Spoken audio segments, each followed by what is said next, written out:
Well, here we are again. I'm coming to you from my new studio in Florence, Oregon.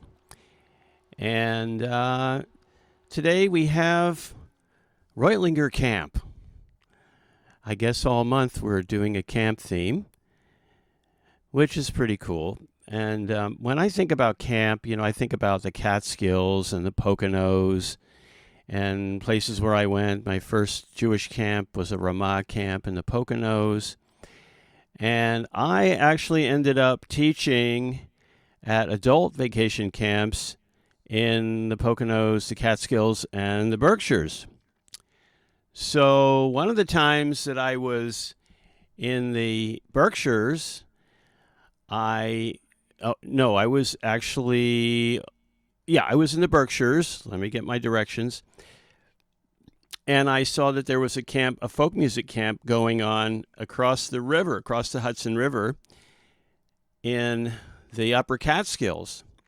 So I stole away, and I ended up going across the Rip Van Winkle Bridge, which I thought was kind of curious. I didn't know at the time that the Rip Van Winkle story, which was Washington Irving's writing, back in 1819 it was published, was set in that very setting there in the Catskills. And it was at the time, in pre-revolutionary America, in colonial America, quite a number of Dutch and English settlers. And the Van Winkle family were supposedly a real family who were descended from Dutch settlers and had settled in the Catskills. So I decided that what I would do is a dramatic reading of Rip Van Winkle, but a poem based on the novel, actually, a poem by George Webster from 1880. But I'd like to start because, the Rip Van Winkle Bridge, you got to be careful that when you cross it, that you don't fall asleep. Because that's the whole story. He fell asleep for 20 years. And I'm going to intersperse some songs that have to do with sleeping and 20 years. And he was a drinker, so also some drinking songs from many different sources, some Yiddish, English, Irish, American songs, mostly traditional. You can see that I'm wearing my San Francisco Folk Music Club t-shirt, so I'm definitely in folk music mode.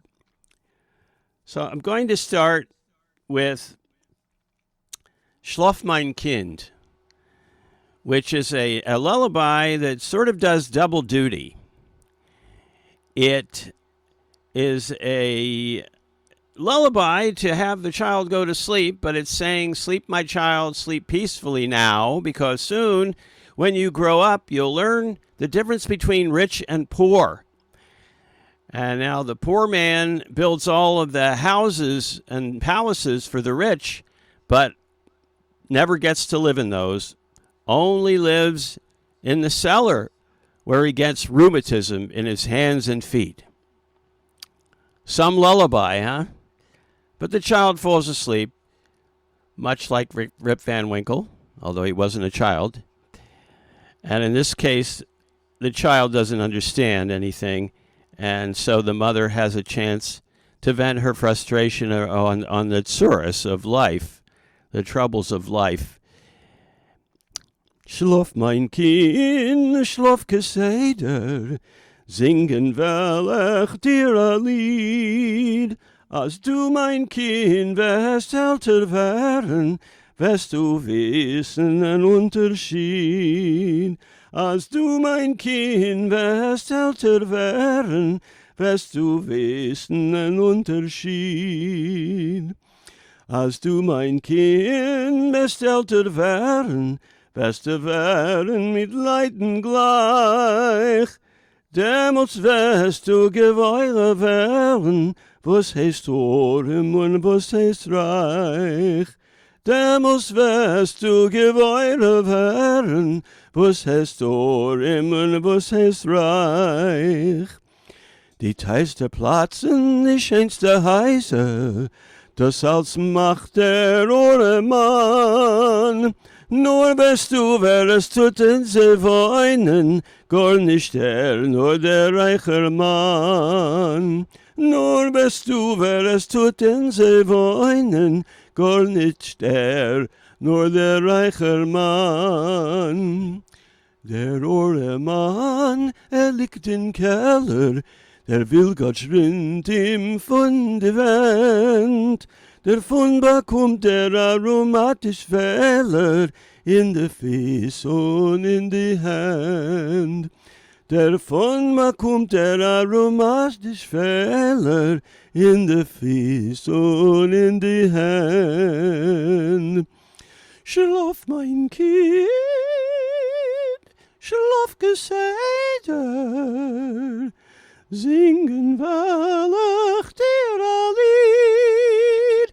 Als du, mein Kind, wirst älter werden, wirst du wissen ein Unterschied.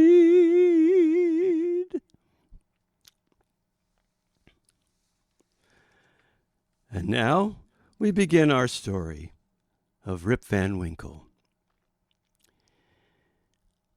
Near to the town, in a cottage small, lived Rip Van Winkle, known to all as a harmless, drinking, shiftless lout who would never work but roamed about.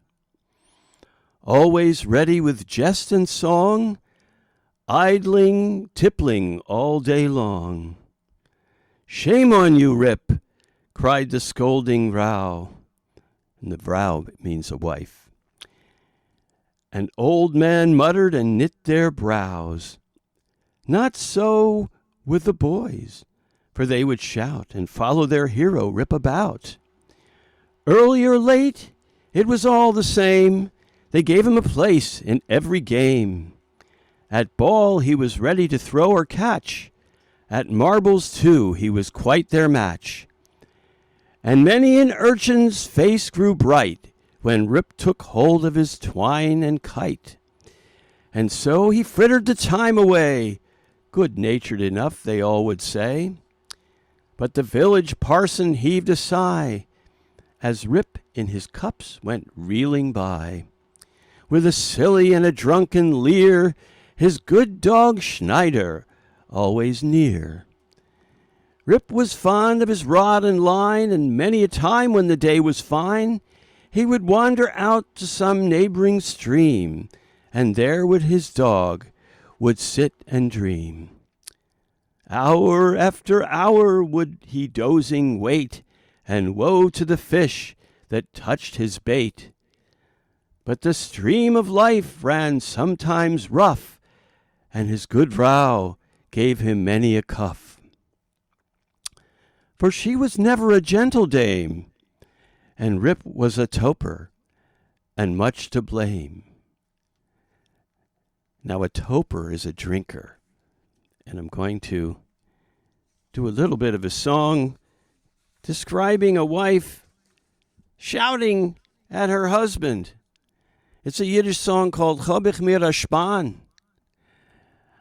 I have a cart, and I have two horses, two black horses,